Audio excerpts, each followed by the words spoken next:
I know it's a little different. You're kind of switching roles a little Yeah. bit, but you did a good job. You did a very good job. I had to take a little longer to read it. That's okay. It flowed pretty nicely, actually, I would say. And you really seem to have a grasp on the character, especially now. I would say one of the strongest things about how you're doing this character is that your character seems like this is not your first kid. And I mean that in a very good way.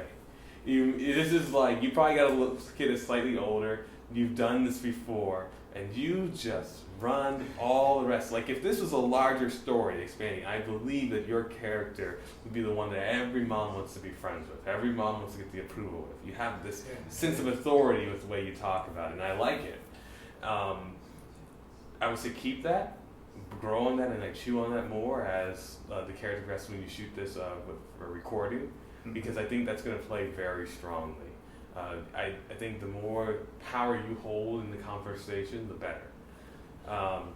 If little, like, I guess, nitpick things to like maybe work on for the next time is when you get to the very end, it's like, you know, if they're talking about some wars out there, can you believe this?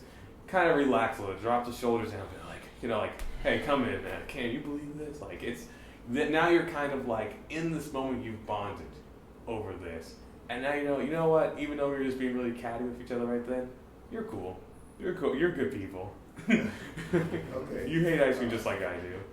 But but other than that, I think you're doing a very good job with this. Something, and I don't know if you noticed, what I was trying to do, last class we were working with Byron, and Byron's direction was to play the character as you playing the character, as you. And one of the challenges that I had in the previous readings was not playing it as a lady, you know, and I think I felt more progressively playing it as a man each time that I did it. And this last time, I was really seeing myself as talking to another man about our children, you know, from a man's perspective, without going into the lady thing. But it was admittedly difficult, especially in the beginning, because I just saw my character being a lady.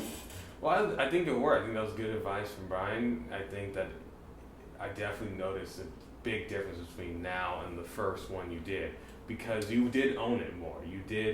It felt more like your character. I mean, you know, it's like, it's always tough and difficult when you're playing a character that is very particular gender, like orientation, like this is supposed to be a mom. So to switch it off and be like, no, I'm actually gonna play more like I am just like the father talking to another man. Yes. It played more natural, regardless of the lines or the dialogue. The performance came more authentic, and so it doesn't really matter. You will buy it as long as the character seems like they're buying it. Okay. So I thought you did a very good job. I think that was great advice that you got, and I think you utilized it well. Good. I was hoping that I need to apply what I learned. Well, if I learn it, and if I apply it, then it means I've learned it. If I don't apply it, then right. Well, no, I think the third one was a lot stronger. Like I said, like you felt like you were in control, and I felt the character was bigger than the scene. In this last one particularly, I felt like there was a whole other story operating outside of this, and it wasn't just you doing that. Which, like the first one, obviously it's the first read anyway, so it's gonna feel like that. But the first one definitely felt like you were reciting lines. Well, this one is like, it's a character, it has their own morals and values and principles and history. Woke up at a certain time today, it's gonna go to bed at a certain time today, and I felt that. okay, good.